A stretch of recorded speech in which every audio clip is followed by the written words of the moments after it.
ఢిల్లీలో దీక్ష పేరుతో CM KCR drink చేశారని బీజేపీ రాష్ట్ర అధ్యక్షుడు బండి సంజయ్ ఆరోపించారు. పేదల సంక్షేమం కోసం కేంద్ర ప్రభుత్వం వేల కోట్ల రూపాయలు ఇస్తుంటే అదంతా తామే చేస్తున్నట్లు బీఆర్ఎస్ ప్రభుత్వం గొప్పలు చెప్పుకుంటుందని మండిపడ్డారు.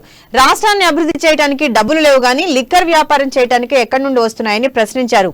బీజేపీ పేరు చెప్పి సింగరేణిని ప్రైవేటీకరణ చేయాలని సీఎం కేసీఆర్ చూస్తుండని బండి సంజయ్ ఆరోపించారు. కాళేశ్వరం ప్రాజెక్టు పేరుతో కోట్ల రూపాయలు సంపాదించారని హరీష్ రావుపై విమర్శలు చేశారు.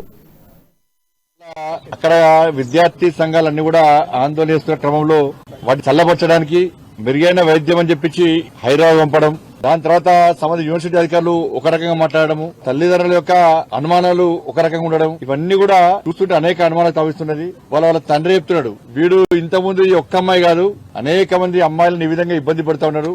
మేము ఈ విషయాన్ని యూనివర్సిటీ అధికారుల దృష్టికి తీసుకొచ్చినాం, పోలీస్ అధికారుల దృష్టికి తీసుకొచ్చినాం, కనీసం స్పందించలేరు. చివరకు మా అమ్మాయి ప్రాణం పోయిందని చెప్పి ఆయన వాపోతున్నాడు. ఎస్టీ సమాజానికి సంబంధించిన అమ్మాయి నా వరంగల్లో మెడికల్ కళాశాలలో గత 2 రోజుల క్రితం ప్రీతి అనే ఒక విద్యార్థిని మీద ఒక దుండగుడు తోటి విద్యార్థి ర్యాగింగ్ పేరుతోని ఇబ్బంది పెట్టడం వల్ల ఆ అమ్మాయి ఆత్మహత్యా ప్రయత్నం చేసిందని చెప్పి వాళ్ళ కుటుంబ సభ్యులు చెప్తున్నారు. వాస్తవ విషయాలు చూస్తే ఏర్పడతా ఉన్నది. జరిగి 2 రోజులైంది. జరిగిన వెంటనే ఆలస్యంగా వాళ్ళ పేరెంట్స్ సమాచారం ఇవ్వడం, వాళ్ళ నాన్నగారు వచ్చేసరికి సంబంధిత యూనివర్సిటీ అధికారులు, పోలీసు అధికారులు ఏం చేయాలో అది చేసి పెట్టారు పాపం వాళ్ళకి అనుకూలంగా. తిరిగి మళ్ళా అక్కడ విద్యార్థి సంఘాలన్నీ కూడా ఆందోళన చేస్తున్న క్రమంలో